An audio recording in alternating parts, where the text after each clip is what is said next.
Hello, welcome back to my channel. ഞാൻ ഉഷാ രഘുനന്ദനൻ. നമ്മൾ കേരള സിലബസിലെ 9th സ്റ്റാൻഡേർഡിലെ 2024 ക്രിസ്മസ് എക്സാമിൽ ക്വസ്റ്റ്യൻ പേപ്പറാണ് ഡിസ്കസ് ചെയ്തുകൊണ്ടിരിക്കുന്നത്. അപ്പോൾ ഈ വീഡിയോയിൽ നമുക്ക് 24, 25, 26 എന്നുള്ള ചോദ്യങ്ങൾ ഇന്ന് ഡിസ്കസ് ചെയ്യാം. എല്ലാം 5 മാർക്കിന്റെ ചോദ്യങ്ങളാണ്. അപ്പോൾ 24ാമത്തെ ചോദ്യം നോക്കാം. In the figure O is the center of the circle. Triangle AOC is an equilateral triangle. Okay. O എന്ന് പറയുന്നത് സെന്റർ ആണ്, AOC എന്ന് പറയുന്നത് സമഭുജ ത്രികോണാണ്. The point A denotes the number -2. ഇവിടെ ഇത് -2നെ ഒരു നമ്പർ ലൈനിൽ ഡിനോട്ട് ചെയ്യുന്നു. And the point B denotes the number 10. ഇതാണെങ്കിൽ 10 ഓൺ ദ നമ്പർ ലൈൻ. ഒരു നമ്പർ ലൈനിൽ നോക്കുകയാണെങ്കിൽ A എന്നുള്ള പോയിന്റ് -2ഉം അതേപോലെ തന്നെ B എന്നുള്ള പോയിന്റ് 10ഉം ആണെന്ന് പറയുന്നത്. ആദ്യത്തെ ചോദ്യം, which number denotes the centre of the circle?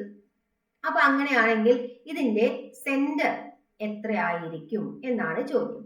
അപ്പോ സെന്റർ കാണാൻ, മിഡ് പോയിന്റ് കാണണമെങ്കിൽ നമ്മൾ ഏത് ഫോർമുലയാണ് യൂസ് ചെയ്യുക? നമുക്ക് അറിയാം അല്ലെ, അപ്പുറത്തും ഇപ്പുറത്തുമുള്ള സംഖ്യകൾ ആഡ് ചെയ്തിട്ട് അതിനെ ഹാഫ് ആക്കി കഴിഞ്ഞാൽ നമുക്ക് അതിന്റെ മിഡ് പോയിന്റ് കിട്ടാറുണ്ട് അല്ലെ. അപ്പൊ നമ്മൾ ഇവിടെ മിഡ് പോയിന്റ് എങ്ങനെ കാണും? നമ്പർ ഫസ്റ്റ് നമുക്ക് ആദ്യം സോൾവ് ചെയ്യാം, പിന്നെ ബാക്കിയുള്ളത് നോക്കാം. അപ്പൊ ഫസ്റ്റ് നമ്മളുടെ നമ്പർ ഉള്ളത് ഏതാണ്? ലെഫ്റ്റ് സൈഡിൽ -2. A എന്ന് പറഞ്ഞ പോയിന്റ്, B എന്ന് പറഞ്ഞ പോയിന്റ് എത്രയാണ്? 10. അത് രണ്ടും കൂടി ആഡ് ചെയ്തിട്ട് നമ്മൾ ഹാഫ് ആക്കി കഴിഞ്ഞാൽ നമുക്ക് എന്ത് കിട്ടും? പ്ലസും മൈനസും വരുമ്പോൾ നമ്മൾ ഏത് ഓപ്പറേഷൻ ആണ് ചെയ്യുക? വലുതിന്ന് ചെറുത് കുറച്ച് വലുതിന്റെ ചിഹ്നം അല്ലെ. പ്ലസ് മൈനസ് എന്ന് പറഞ്ഞാൽ മൈനസ് ആണ് ചെയ്യേണ്ടത്. പോസിറ്റീവ് നെഗറ്റീവ് വന്നാലും നെഗറ്റീവ് പോസിറ്റീവ് വന്നാലും നമ്മൾ എന്ത് ചെയ്യേണ്ടത്? മൈനസ് ചെയ്യുക. അപ്പോൾ വലുതിന്ന് ചെറുത് കുറയ്ക്കുക. 10ന്ന് 2 കുറച്ചാൽ 8, 8ന്റെ പകുതി എന്ന് പറഞ്ഞാൽ 4. അപ്പോ ഏത് ഓപ്ഷൻ ആണ് കറക്റ്റ് ആയിട്ട് വരിക? 4 ആണ് കറക്റ്റ്. ഇനി next, find the diameter of the circle. ഇവിടെ എന്താ പറയുന്നത്? AB. ഡയമീറ്റർ എന്താണ്? AB, വ്യാസം കണ്ടുപിടിക്കാനാണ് പറയുന്നത്. അപ്പോ ഇവിടെ സെന്റർ ഇവിടെ 4 ആണ് നമുക്ക് മനസ്സിലായി. ഇനി ഇതിന്റെ ഡയമീറ്റർ എന്ന് പറഞ്ഞു കഴിഞ്ഞാൽ ഈ വ്യാസം അല്ലെ. സെന്റർ 4 ആണെങ്കിൽ ഈ ലെന്ത് 4 ആണെന്നും പറഞ്ഞിട്ടില്ല. നമുക്ക് എന്ത് കണ്ടുപിടിക്കണം? ഇതിന്റെ ലെന്ത് കണ്ടുപിടിക്കണം, അതേപോലെ തന്നെ ഇതിന്റെ ലെന്തും കണ്ടുപിടിക്കണം. നമുക്ക് എളുപ്പം ഇത് കണ്ടുപിടിക്കാം അല്ലെ. നെഗറ്റീവിനേക്കാൾ നല്ല നമുക്ക് പോസിറ്റീവ്, കാരണം ഇത് ആരമാണ്. ഇത് സെന്റർ ആവുമ്പോൾ ഇത് അതിന്റെ റേഡിയസ് ആണ്, ഇതും റേഡിയസ് ആണ്. രണ്ട് റേഡിയസും സെയിം ആയിരിക്കുമല്ലോ. അപ്പൊ നമുക്ക് ഇതിന്റെ ലെന്ത് ഒന്ന് കണ്ടുപിടിക്കാം. 4, 10 അല്ലെ. അപ്പൊ നമ്മൾ എങ്ങനെയാണ് നമ്മൾ ഡിസ്റ്റൻസ് കാണാറ്? y mod of y minus x അല്ലെ. അപ്പൊ 10 - 4. 10 - 4 എന്ന് പറഞ്ഞാൽ ഇവിടെ എന്തായി? 6 ആണ്. ഇതേപോലെ തന്നെ 4 - -2 എന്ന് പറയുമ്പോൾ നമുക്ക് ഇവിടെ ലെന്ത് എത്ര കിട്ടും? 6. മൈനസ് ബുദ്ധിമുട്ടാണെങ്കിൽ അത് നോക്കണ്ട, ഇത് നോക്കിയാൽ മതി. ഏത് എളുപ്പം അത് ചെയ്യുക. എക്സാമിന് 5 മാർക്കിന്റെ ചോദ്യമാണ്. അപ്പോൾ 6 കിട്ടി. നമ്മുടെ ചോദ്യം എന്താണ്? What is diameter? അപ്പൊ റേഡിയസ്, വ്യാസം എത്ര എന്നാണ്. അപ്പൊ റേഡിയസ് ഇവിടെ നമുക്ക് 6 കിട്ടി. 6 + 6 ആണ് എന്ത്? ഡയമീറ്റർ. അപ്പൊ ഡയമീറ്റർ എത്ര കിട്ടി? 12 കിട്ടി. ഓക്കെ, ഡയമീറ്റർ എത്രയാണ്? 12 കിട്ടി. ഇനി next C part, find the length of one side of the triangle. ഇവിടെ 3 സൈഡ് സമഭുജ ത്രികോണാണ് എന്ന് പറഞ്ഞിട്ടുണ്ട്. അപ്പൊ അതിലെ ഒരു സൈഡ് കണ്ടെത്താനാണ് പറയുന്നത്. ഇത് 6 ആണെങ്കിൽ ഇത് 6 നമുക്ക് ഓൾറെഡി കിട്ടി. ഇത് 6 ആണ്, ഇതെല്ലാം 6 അല്ലേ. ഇത് 6 ആണ്. അപ്പൊ ഒരു സൈഡ് ഓൾറെഡി നമുക്ക് അവിടെ കിട്ടി. അപ്പൊ ഇവിടെ എന്താ വരിക? 6. ഇനി next last part, find x satisfying the equation mod of x minus 3 equal to mod of x plus 7 അല്ലെ. x minus 3 എന്ന് പറഞ്ഞാൽ അതിന്റെ ഡിസ്റ്റൻസ് ആണ്. നമുക്കറിയാം y minus x ആണ് നമ്മൾ അതിന്റെ രണ്ട് പോയിന്റിന്റെ ഡിസ്റ്റൻസ് പറയുന്നത് അല്ലെ. ഡിഫറൻസ് നമ്മൾ കാണുന്നുണ്ട്, ഇവിടെ മൈനസ് ആണ്. അപ്പൊ ഇവിടെ നോക്കി നോക്കൂ, x minus 3. നമുക്ക് എന്താ അവിടെ ഫൈൻഡ് ഔട്ട് ചെയ്യേണ്ടത്? എക്സിന്റെ വാല്യൂ ആണ് കാണേണ്ടത്. അപ്പൊ എക്സിന്റെ വാല്യൂ നമുക്ക് പെട്ടെന്ന് കാണാൻ നമ്മൾ എന്ത് ചെയ്താൽ മതി? ഇവിടെ തന്നിരിക്കുന്നത് എന്താണ്? നമുക്ക് 3 ആണ് അല്ലെ. 3. ഇനി ഇവിടെ ഇതിന് നമുക്ക് ഈ ഒരു ഡിസ്റ്റൻസിന്റെ ഇതിൽ നമുക്ക് എഴുതി നോക്കാം. അപ്പൊ ഇവിടെ എഴുതുമ്പോൾ നമുക്ക് എങ്ങനെ കിട്ടും? mod of x minus 3 is equal to x minus -7. അങ്ങനെയല്ലേ വരിക അല്ലെ. ഡിസ്റ്റൻസ് നമ്മൾ ഇങ്ങനെ എഴുതിക്കുക, x - 3 അതേപോലെ x - -7. അപ്പോൾ എക്സ് വാല്യൂ കാണണമെങ്കിൽ ഈ രണ്ട് വാല്യൂയും കൂടി എടുക്കുക. അപ്പോൾ പ്ലസ് 3യും -7ഉം കൂടി നമ്മൾ ആഡ് ചെയ്തു. എന്ത് ചെയ്തു? അതിനെ ഹാഫ് ആക്കി. അപ്പോ plus or minus minus 3 - 7 divided by 2. എന്ത് ചെയ്യണം? ഒന്ന് പ്ലസും ഒന്ന് മൈനസും ആണെങ്കിൽ നമ്മൾ മൈനസ് ചെയ്യും. വലുതിന്ന് ചെറുത് കുറയ്ക്കും, വലുതിന്റെ സൈൻ ഇടും. ഡിവൈഡഡ് ബൈ 2 ഈക്വൽ ടു നമുക്ക് എന്ത് കിട്ടും? -2 എന്ന് കിട്ടും. അപ്പോൾ എക്സിന്റെ വാല്യൂ ഇവിടെ നമുക്ക് എന്ത് കിട്ടി? -2 എന്ന് കിട്ടി. ഓക്കെ, ഇനി നമുക്ക് ഡൗട്ട് ഉണ്ടെങ്കിൽ ഒന്ന് റീചെക്ക് ചെയ്ത് നോക്കാം. നമുക്ക് ഇവിടെ -2 കൊടുത്താൽ, അപ്പൊ എക്സിന് -2 കൊടുത്താൽ -2, -3, -5 കിട്ടുന്നുണ്ട്. മോഡിന്ന് പുറത്തേക്ക് എടുത്താൽ അത് +5 ആവും. ഇവിടെ -2 കൊടുത്താൽ 7ന്ന് 2 പോയാൽ 5 കിട്ടുന്നു. അപ്പൊ രണ്ടും എന്താണ്? ഈക്വൽ ആണ്. ഓക്കെ, ഇനി അത് 5 മാർക്കിലെ ചോദ്യമായിരുന്നു. ഇനി ഇതും എന്താണ്? 5 മാർക്സ് ക്വസ്റ്റ്യൻ തന്നെയാണ്. From the 4 corners of A rectangle of sides 6 cm and 5 cm. ഇവിടെ നോക്കി നോക്കൂ, ഒരു കോർണറിൽ കട്ട് ചെയ്ത ഒരു റെക്ടാംഗിൾ നമുക്ക് കാണാനുണ്ട്. അതിന്റെ ഇവിടെ നീളും വീതിയും ഒക്കെ തന്നിട്ടുണ്ട്, 6ഉം 5ഉം ഒക്കെ ആയിട്ട്. Small squares of same size are cut off as shown in the figure and the taps are raised up to make a box. സൈഡൊക്കെ ഒരേ രീതിയിൽ സ്ക്വയർ, ചെറിയ ചെറിയ കുഞ്ഞു കുഞ്ഞു സ്ക്വയർസ് ആയിട്ട് എന്ത് ചെയ്തിട്ട് 4 പുറത്തുനിന്നും ഭാഗം എന്താണ് മാറ്റിയിട്ടുണ്ട്, ഒരേ വലിപ്പത്തിൽ മാറ്റിയിട്ടുണ്ട്.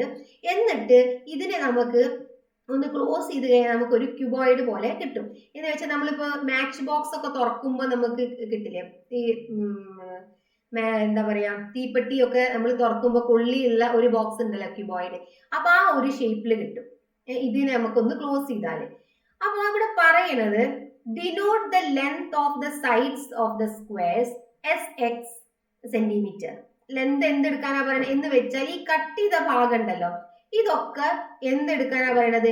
എക്സ് ആക്കി എടുക്കാനാണ് പറയുന്നത്. അപ്പൊ ഇത് നമ്മൾ എക്സ് ആക്കി എടുത്തു, ഇത് എക്സ് ആക്കി എടുത്തു. എല്ലാം ഒരേപോലെ ആണെന്ന് അവിടെ ഓൾറെഡി മെൻഷൻ ചെയ്തിട്ടുണ്ട്. ഇതെല്ലാം നമ്മളുടെ എന്തായി? എക്സ് ആണ്. ഇതൊക്കെ എക്സ് ആണ്. അങ്ങനെ എടുക്കാൻ പറഞ്ഞു. And write the length of the 3 edges of the box in terms of X. അപ്പൊ എക്സിന്റെ എക്സ്പ്രഷനിൽ തന്നെ 3 വശം എഴുതാനാണ് പറയുന്നത്. എന്ന് വെച്ചാൽ നീളം, വീതി, അതിന്റെ ഉയരം. ഓക്കെ, അപ്പൊ നമുക്ക് നോക്കി നോക്കാം. ഈ ടോട്ടൽ ലെന്ത് ഇവിടെ എത്രയാണ്? 6ആണ് ടോട്ടൽ.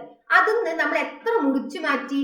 ഇവിടുന്ന് ഒരു എക്സ് മുറിച്ചു മാറ്റി, ഇവിടുന്ന് ഒരു എക്സ് മുറിച്ചു മാറ്റി. അപ്പൊ ടോട്ടൽ ലെന്ത് ഈ 6ൽ നിന്ന് ഈ എക്സും പോയി, ഈ എക്സും പോയി. ടോട്ടൽ 6 ആയിരുന്നു.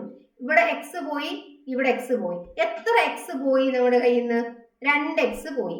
അപ്പോ ആ 6ന്ന് 2x പോയ ബാക്കിയുള്ള ലെന്ത് നമ്മുടെ കയ്യിലുണ്ടല്ലോ. അപ്പോ ഇവിടെ ഈ ഒരു ഭാഗം എത്രയായിരിക്കും? ഈ ഒരു ഭാഗം 6 - 2x ആയിരിക്കും. അപ്പോ നമുക്ക് ഇവിടെ എഴുതാം, എ പാർട്ടില് ഒരു ഭാഗം നമുക്ക് കിട്ടിയത് ലെന്ത് എന്താണ്? 6 - 2x. ഇനി നെക്സ്റ്റ് ഇതേപോലെ തന്നെ വീതിയിലും എക്സ് മാറ്റി, എക്സ് ടോട്ടൽ ലെന്ത് 5ആണ്. 5ൽ നിന്ന് ഈ എക്സ് മാറ്റി, ഈ എക്സ് മാറ്റി. അപ്പൊ 2x മാറ്റിയപ്പോ ഇവിടെ നമുക്ക് 5ന്ന് 2x കുറച്ച ഭാഗമല്ലേ ഇവിടെ ഉള്ളൂ. അപ്പൊ അങ്ങനെ ആവുമ്പോ നമുക്ക് ബ്രെഡ്ത്ത് എത്ര കിട്ടും? 5 - 2x എന്ന് കിട്ടി. ഓക്കെ, അപ്പോ ലെന്ത് കിട്ടി, ബ്രെഡ്ത്ത് കിട്ടി. ഇനി ബാക്കി എന്താണ്? ഹൈറ്റ്. ഇതിനെ ബോക്സ് ആക്കുമ്പോ ഈ ഒരു ഭാഗമല്ലേ, ഈ സൈഡിൽ നിന്ന് കട്ട് ചെയ്ത ഭാഗമല്ലേ നമ്മൾ മുകളിലേക്ക് ഇങ്ങനെ കൊണ്ടുവരുന്നത്. അപ്പൊ അതിന്റെ ഹൈറ്റ് എത്രയായിരിക്കും? എക്സ് ആയിരിക്കും അല്ലെ? ഈ ഭാഗത്തിനെ എങ്ങനെ നമ്മൾ മുകളിലേക്ക് ആക്കിയിട്ട് ബോക്സ് ആക്കി മാറ്റുന്നത്. അപ്പൊ ആ ഹൈറ്റ് എത്രയായിരിക്കും? എക്സ് ആയിരിക്കും. അപ്പൊ നമുക്ക് 3 വശവും കിട്ടി. ഇനി ബി പാർട്ട് എന്താ പറയുന്നത്? Write the general form of the polynomial which represents the volume of the box. അപ്പൊ ബോക്സ് എന്ന് പറഞ്ഞാൽ ക്യൂബോയിഡ് സൈസ് ആണ്. അപ്പൊ ക്യൂബോയിഡിന്റെ വ്യാപ്തം കാണുക എങ്ങനെയാ? നമ്മള് നീളം ഇൻറ്റു വീതി ഇൻറ്റു ഉയരം അല്ലേ? അപ്പൊ വി ഓഫ് എക്സ് നമ്മൾ പോളിനോമിയൽ രൂപത്തിൽ എഴുതാൻ പറഞ്ഞുകൊണ്ടാണ് വി ഓഫ് എക്സ് എടുക്കുന്നത്. അപ്പോ length into breadth into height. അപ്പൊ ലെങ്ത് നമുക്ക് ഇവിടെ കിട്ടി 6 - 2x. ബ്രെഡ്ത്ത് കിട്ടി 5 - 2x. ഹൈറ്റ് കിട്ടി x. ഓക്കെ, ഇനി നമുക്ക് അടുത്ത നെക്സ്റ്റ് എന്ത് ചെയ്യണം, ഇതിനൊന്ന് എക്സ്പ്രസ് ചെയ്തിട്ട് എന്ത് ചെയ്യണം, ഒരു ഇക്വേഷൻ ഫോമിൽ എഴുതണം അല്ലെ. അപ്പൊ അതിന് വേണ്ടി നമ്മൾ എന്ത് ചെയ്താൽ മതി, അതിന്റെ ബ്രാക്കറ്റ് ഒന്ന് ഓപ്പൺ ചെയ്യണം. അപ്പോ ആദ്യം നമുക്ക് എന്ത് ചെയ്യാം, ഇത് രണ്ടൊന്ന് ഇത് അവിടെ നിൽക്കട്ടെ, ഈ 6 - 2x അവിടെ നിൽക്കട്ടെ. നമുക്ക് ആദ്യം ഇതിനൊന്ന് ഓപ്പൺ ചെയ്ത് നോക്കാം. 5 × x 5x minus 2 × x 2x², ഇങ്ങനെ കിട്ടി. ഇനി നമുക്ക് ഈ അപ്പൊ നമ്മുടെ അടുത്ത് കയ്യിൽ എത്ര ഉണ്ട്, 2 ബ്രാക്കറ്റ് ഉണ്ട്. ഈ 2 ബ്രാക്കറ്റും ഓപ്പൺ ചെയ്യുമ്പോൾ നമുക്ക് എന്ത് കിട്ടും, 6 × 5x 30x minus 6 × -2x² minus 12x², പിന്നെ minus 2x × 5x minus 10x², പിന്നെ minus 2x minus 2x plus എന്താണ് 4x³ ഇങ്ങനെ. ഇനി ഇതിനെ ഒരു സ്റ്റാൻഡേർഡ് ഫോമിലാക്കുമ്പോൾ, സ്റ്റാൻഡേർഡ് ഫോം എന്ന് പറഞ്ഞാൽ ഡിഗ്രി വൈസ് ആണ്. നമ്മൾ ആദ്യം 3rd ഡിഗ്രി എഴുതും, പിന്നെ 2nd ഡിഗ്രി, പിന്നെ 1st ഡിഗ്രി. അപ്പോൾ ഒന്ന് സ്റ്റാൻഡേർഡ് ഫോമിൽ എഴുതുമ്പോൾ എന്ത് എഴുതാം, ഇങ്ങനെ ഒന്ന് റീഅറേഞ്ച് ചെയ്ത് എഴുതാം. 4x³ minus 10x². ഇനിയിപ്പോൾ 10x² നമുക്ക് 2 തവണ ഉണ്ട് ഇല്ലേ. ഇവിടെ നമുക്ക് എന്ത് കിട്ടിയിട്ടുണ്ട്, 12x² കിട്ടിയിട്ടുണ്ട്, 10x². ഇതിനെ നമുക്ക് 2x², ലൈക്ക് ടേംസ് ആയതുകൊണ്ട് നമുക്ക് ആഡ് ചെയ്യാം. 12x² 10x² കൂട്ടിയാൽ 22x² ആണ്. അപ്പൊ ഇതിന് നമ്മൾ രണ്ടും ആഡ് ചെയ്തു. ഇനി പ്ലസ് എന്താണ് 30x. ഇതാണ് നമ്മളുടെ വോളിയത്തിന്റെ എക്സ്പ്രഷൻ എന്ന് പറയുന്നത് നമുക്ക് കിട്ടുന്നത്. ഇനി നെക്സ്റ്റ് ഇതും നമുക്ക് ഒന്ന് വരയ്ക്കാനുള്ളതാണ്. 5 മാർക്കിന്റെ ചോദ്യം തന്നെയാണ്. ഇവിടെ എന്താ പറയുന്നത്, ഇങ്ങനത്തെ ഒരു ഷ്യൂർ ക്വസ്റ്റ്യൻ എന്തായാലും ഉണ്ടാവും എക്സാമിന്. അപ്പൊ എല്ലാ ക്വസ്റ്റ്യൻ പേപ്പറും കണ്ടുവരുന്നത് തന്നെയാണ്. Draw the quadrilateral with the same angles of the given quadrilateral and sides scaled by the factor 1.5. ഓരോ സൈഡും തന്നിട്ടുണ്ട്. ഈ സൈഡിന്റെ ഓരോ സൈഡിന്റെയും 1.5 ടൈംസ് സ്കെയിൽ ചെയ്യുന്ന ഒരു ലെന്ത് ആണ് നമുക്ക് ഇവിടെ വരച്ചെടുക്കേണ്ടത്. അപ്പൊ ഓരോന്നിന്റെയും 1.5 ടൈംസ് തന്നെ, 1.5 നമുക്ക് എന്താണ് ഒരു ഇത് മിക്സഡ് ഫ്രാക്ഷൻ ആണ്. അതിനെ നമുക്കൊന്ന് ഫ്രാക്ഷൻ ആക്കി എഴുതണമെങ്കിൽ 1 × 2 2, 2 + 1 3. ഇതിനെ നമുക്ക് 3/2 എന്ന് എഴുതാം. കാരണം 3/2 എഴുതുമ്പോൾ നമുക്കൊന്ന് മൾട്ടിപ്ലൈ ചെയ്ത് കാൽക്കുലേറ്റ് ചെയ്തെടുക്കാൻ എളുപ്പമാണ് അതിന് വേണ്ടിയിട്ട്. അപ്പൊ ഓരോ സൈഡും എന്ത് ചെയ്യണം, നമുക്ക് ഇതിന് ചേഞ്ച് ചെയ്യണം. 1.5 സ്കെയിൽ ചെയ്തിട്ട് ചേഞ്ച് ചെയ്യണം. അപ്പോൾ ആദ്യത്തെ ഞാനിപ്പോ ഇവിടെ 5 എടുക്കാന്ന് വിചാരിക്കാം. 5ന്റെ 1.5, അതേപോലെ തന്നെ നെക്സ്റ്റ് 3, 3ന്റെ 1.5, എല്ലാത്തിനും നമ്മൾ സ്കെയിൽ ചെയ്തെടുക്കുക. അതേപോലെ തന്നെ 2ന്റെ 1.5, നെക്സ്റ്റ് 3ന്റെ 1.5, പിന്നെ ഇവിടെ ഡയഗണലും ഉണ്ട് അല്ലെ, 4ന്റെ 1.5. അപ്പൊ ഇതിനൊക്കെ നമ്മൾ എടുത്തു കഴിഞ്ഞാൽ 5 × 3 15, 15ന്റെ പകുതി എന്ന് പറഞ്ഞാൽ 7.5 അല്ലെ. അപ്പൊ 7.5 സെന്റിമീറ്റർ വരയ്ക്കണം. 3 × 3 9, 9ന്റെ പകുതി 4.5 സെന്റിമീറ്റർ വരയ്ക്കണം. പിന്നെ 2 പോയി, ഇവിടെ 3 സെന്റിമീറ്റർ വരയ്ക്കുക. 9ന്റെ പകുതി വീണ്ടും നമുക്ക് എന്ത് കിട്ടി, 4.5 സെന്റിമീറ്റർ കിട്ടി. ഇവിടെ 12ന്റെ പകുതി 6 സെന്റിമീറ്റർ. അപ്പൊ ഈ സ്കെയിലിൽ വേണം നമുക്ക് എന്ത് ചെയ്യണം, ഇതേപോലത്തെ ഒരു ഫിഗർ വരച്ചെടുക്കാം. അപ്പൊ 5 ഉള്ളത് എന്തായി മാറി, 7.5 ആയി. അപ്പൊ നമ്മൾ ഇവിടെ ലൈൻ വരയ്ക്കുമ്പോൾ 7.5 സെന്റിമീറ്റർ ആയിട്ട് ഒരു ലൈൻ വരച്ചെടുക്കുക. പിന്നെ 3 സെന്റിമീറ്റർ ഇവിടെ എന്തായി, 4.5 ആയിട്ടുണ്ട് അല്ലെ. അപ്പൊ ഇത് നമ്മൾ എന്ത് ചെയ്യുക, കോമ്പസ് ഒക്കെ വെച്ച് ഒരു 4.5 ആയിട്ടെടുക്കുക. പിന്നെ അതേപോലെ തന്നെ ഇവിടെ 3 ആണ്, 3 ഉള്ളത് ഇവിടെയും എന്താണ് 4.5 ആയിട്ട് എടുക്കുക. അത് നമ്മൾ സ്കെയിൽ എടുത്ത് വരയ്ക്കുമ്പോൾ നമുക്ക് കറക്റ്റ് ആയിട്ട് കിട്ടും. അതേപോലെ തന്നെ ഇവിടെ ജോയിൻ ചെയ്യാനുള്ളത്, അല്ലെങ്കിൽ ഇത് ആദ്യം ചെയ്യാം കേട്ടോ. ഇത് ആദ്യം ചെയ്യുമ്പോഴാണ് നമുക്ക് വൃത്തിയിൽ കിട്ടുക. ഈ 4 ഉള്ളത് എന്തായി മാറി, 6 ആയി മാറി. ആദ്യം ഇത് വരയ്ക്കുക കേട്ടോ. ആദ്യം ഈ ഒരു ട്രയാങ്കിൾ വരച്ചിട്ട് മതി. പിന്നെ 2 ഉള്ളത് എത്രയും 3 ആയി. എന്നിട്ട് എല്ലായിടത്തും എന്ത് ചെയ്യുക, ആ ഒരു മെഷർമെന്റ് എഴുതുക. 3 ഇവിടെ 4.5, ഇവിടെ 4.5, അതേപോലെ തന്നെ ഇവിടെ 6, 2 ഉള്ളത് ഇവിടെ 3. എന്നിട്ട് അതിന്റെ പേര് കൊടുക്കുക ABCD. അപ്പൊ ആദ്യം 7.5 വരയ്ക്കുക, 4.5 വരച്ച് 6 വരച്ചിട്ട് മതി ബാക്കിയുള്ളത് വരയ്ക്കുക. അപ്പൊ നിങ്ങൾക്ക് എന്താ വെച്ചാൽ ജോയിൻ ചെയ്യുമ്പോൾ എളുപ്പമാവും. ഓക്കെ, ക്ലിയർ ആണെന്ന് വിചാരിക്കുന്നു. ചെയ്ത് പഠിക്കുക. ഇനി നമുക്ക് ഒരു 2-3 ക്വസ്റ്റ്യൻസും കൂടിയാണ് ഈ പേപ്പറിൽ ചെയ്യാനുള്ളൂ. അത് നമുക്ക് അടുത്ത വീഡിയോയിൽ ഡിസ്കസ് ചെയ്യാം. വീഡിയോ ഇഷ്ടപ്പെട്ടിട്ടുണ്ടെങ്കിൽ ലൈക്ക് ചെയ്യുക, ഷെയർ ചെയ്യുക. അതേപോലെ തന്നെ എന്തെങ്കിലും ഡൗട്ട്, സംശയങ്ങൾ എന്തെങ്കിലും നിങ്ങൾക്ക് ചോദിക്കാനുണ്ടെങ്കിൽ കമന്റിൽ ചോദിക്കുക. അതേപോലെ അടുത്ത വീഡിയോയിൽ വീണ്ടും കാണാം. ബൈ.